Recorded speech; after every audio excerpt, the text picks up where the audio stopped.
देने से मुकदमे में न्याय देने में बरसों लगते थे। आज देश के तमाम न्यायाधीशों की कार्य प्रणाली संदेह के घेरे में।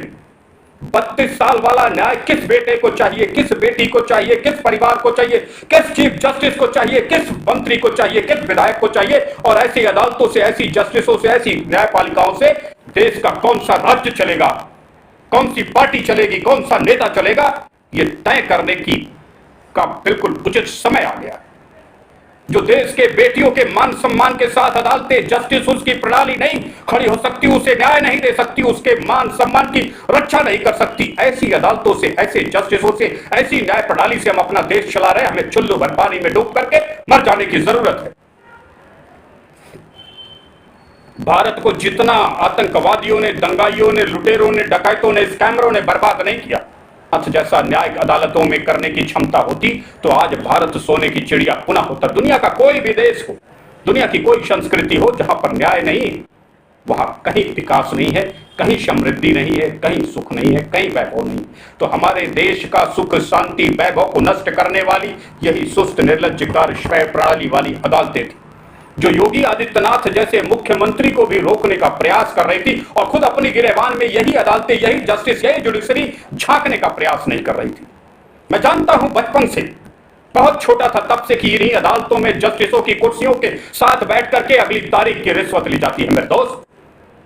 तब ये देश की जुडिशरी चलती है, तब जस्टिस साहब के लंच की व्यवस्था होती है। जिस देश के जुडिशरी और जस्टिसों की टेबल से सटे हुए पेशकार अगली तारीख की रिश्वत लेता रहा हो, सोचिए उस देश की न्याय प्रणाली कितनी बेहतरीन होगी, कितनी बढ़िया न्यायाधीश रहे होंगे, कितनी बढ़िया उसका अदालतों की कार्यशैली रही होगी, जहां पढ़ा लिखा कानून का सबसे बड़ा जानकार एडवोकेट जस्टिस खुद बैठते हो।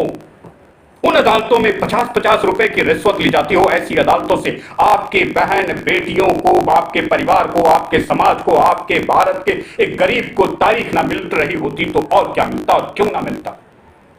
यही कारण है कि आज योगी आदित्यनाथ के बुलडोजर पर देश की जनता का एक एक व्यक्ति विश्वास कर रहा है और भरोसे के साथ है। इसके योगी आदित्यनाथ का बुलडोजर, योगी आदित्यनाथ के एक्शन, योगी आदित्यनाथ का न्याय जरूर हम तक पहुंचेगा, हमको मिलेगा। हम किसी अदालत में नहीं जाना चाहते, हम चाहते हैं तो योगी आदित्यनाथ की अदालत में जाना, जहां न्याय मिलता है, जस्टिस मिलता है, दंगाइयों, फसादियों और रेपिस्टों में भय व्याप्त करने का साहस मिलता है, वो योगी आदित्यनाथ। वो एक विचार बन गए हैं, भारत में एक विचार बन गए हैं हमारे योगी आदित्यनाथ जी। और ये साहस हर भारतीय को लेकर के अपने दिलों में चलना पड़ेगा। भारत की अदालतों को बदलने का जिम्मा मेरा है, आपका है। निश्चित तौर पे हम ऐसी अदालतों को कूड़े में डाल करके एक नई जुडिशरी, नई प्रणाली के साथ आगे बढ़ेंगे। हम ऐसी अदालतों से जहां 32-32 साल 100-100 बेटियों के रेपिस्टों का मुकदमा चलता हो, न्याय ना मिलता हो, ऐसी अदालतों से हम अपना देश नहीं चलाएंगे, अपना समाज नहीं चलाएंगे, अपना परिवार नहीं चलाएंगे, अपने देश में चलने नहीं देंगे किसी भी पार्टी को, किसी भी नेता को, प्रधानमंत्री को, राष्ट्रपति को, गृह मंत्री को, या फिर तमाम राज्यों के मुख्यमंत्री, उनके विधायकों, उनके सांसदों, उनके पार्षदों को ऐसी न्याय प्रणाली पसंद हो तो उन्हें मुबारक हो। हम अपना देश, हम अपनी संस्कृति, हम अपने बच्चों को ऐसी अदालतों, ऐसी जस्टिस, ऐसी जुडिशरी के किसी भी संस्कृति से चलने नहीं देंगे। तब हम भारत के भविष्य को सुनहरे भविष्य में बदलने का प्रयास करेंगे तो सफल होंगे। योगी आदित्यनाथ ने जो 7 पहिए, योगी आदित्यनाथ ने जो 7 घोड़ों वाला रथ उत्तर प्रदेश के विकास का आगे बढ़ाया है, वो न्याय की बदौलत आगे बढ़ा है, वो हिंसा को समाप्त करने की बदौलत आगे बढ़ा है, वो मवालियों का हौसला पस्त करने की बदौलत आगे बढ़ा है, वो रिकवरी और रंगदारी वसूलने वाले गुंडे मवालियों के हौसलों को जमीन में गाड़ करके ऑपरेशन लंगड़ा चला करके कामयाब हुआ है। भारत के एक एक बच्चे के अंदर निर्भय वातावरण प्रस्तुत करके वह उत्तर प्रदेश का आज बेटा बेटी निर्भय अपने को महसूस करता है।